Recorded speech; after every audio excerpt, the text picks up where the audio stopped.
So we're at Dunsfold Aerodrome on an extremely cold February afternoon, shooting one of the many climaxes of The Wrong Mans. This is the transition between episode 5 and 6, where Matt and James are being chased by MI5, although they have no idea why.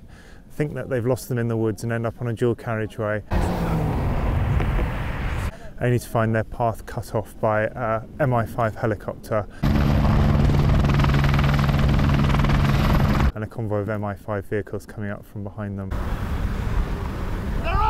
which will result in a dramatic shootout. All the guns that will be firing blanks. We're guaranteed of that. The helicopter is obviously manned by a proper helicopter pilot, and all the driving stunts are overseen by our stunt coordinator. James had to reverse the car, and he was meant to do it quite slowly in a full circle, full lock, and he just basically floored it.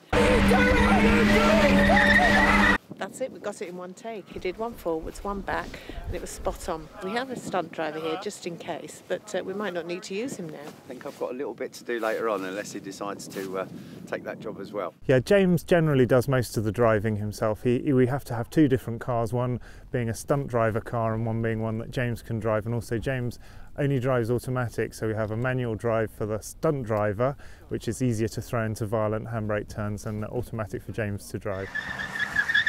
So we've got a helicopter behind us there. That's going to be the main vehicle, for want of a better word, that actually stops Matt and James on the dual carriageway. Although when they see that in front of them in their rear view mirror, they realise that an MI5 convoy is behind them, and then the helicopter will swing across the dual carriageway with an armed MI5 officer inside, which will obviously bring their car to a halt. We have you surrounded! Don't do anything stupid, you've no options here! Behind me is their smashed up car, which has just been smashed up by some of the crew who have been freezing their nuts off all day, and have just taken out all their anger on that poor car. There's a lot of stunts all happening at the same time. Obviously there's a convoy of cars, there's Matt and James' car, which you'll see hopefully later on ends up in a massive handbrake turn spin with smoke coming out of it, so we've got effects, stunt drivers, and of course helicopter pilots.